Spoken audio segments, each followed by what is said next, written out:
Hey, sup everybody, it's Alex. So Super Bowl was tonight. I did not watch much. I think I saw like maybe 10 minutes of the actual game, part of the halftime show. Then left to play Frisbee. I skipped the Super Bowl for Frisbee, and I have no regrets about that. None whatsoever. Because I don't care much, and I like Frisbee. Frisbee's fun. Anyway, so, a couple of topics. Let's see, first off, Fast 6 is coming out this summer. And, well, I gotta say, I don't think they need that movie. So yeah, Fast 6 should not exist because Fast 5 was just too perfectly ending. You had all the characters being together, just one huge thing, and then everyone gets away and it's done. There's nothing left to clean up, no mess to clean up, unless you count the stupid cutscene at the end with, spoilers.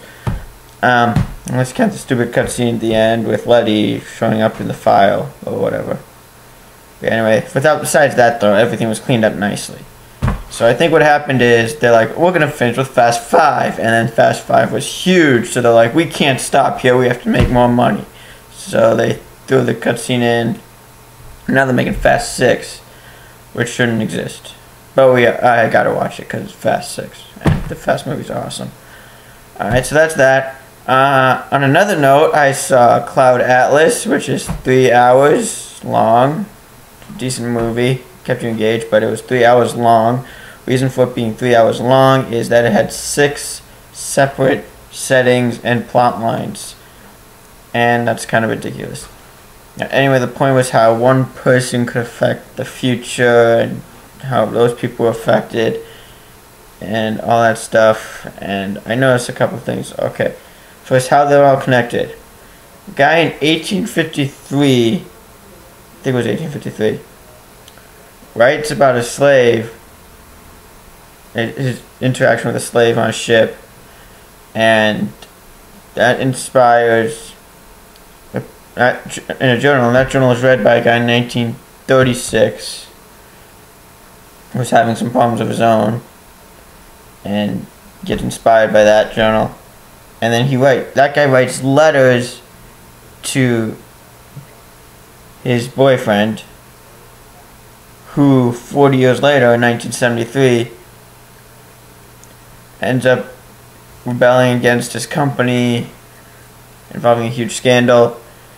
And that's in 1973, and the letter inspired a journalist to keep fighting even though the boyfriend dies shortly after. And then this murder mystery based on that story is read by a guy in 2012 who was then inspired to break out of his retirement home that he was tricked into living in. Although how you get tricked into living in a retirement home is beyond me, because seriously. Anyway, that guy's story becomes a movie, which is then watched in 2144 by a young woman who ends up leading a revolution, and then that young woman becomes a symbol as a goddess in this post-apocalyptic world. And like, you watch all these stories kind of lay out at once, though it's not like one and then the other, then the other. But yeah, it's 6 different stories, probably about a half hour each. The movie takes up 3 hours. It's too long. It really is too long. Like, it makes sense, it's engaging, but it's just too long. Although it was a decent movie. But yeah, also, there was a common theme in all the stories about breaking free of the system that you're trapped in. Because the first guy's in this heavy anti-African American society. He's got to break free of that. And the guy's, well, he's bisexual, and he's getting in trouble with his employer, so he's got to break free of that. And then third one, it's 1973 one, he's got to, I'm just trying to make sense of all this.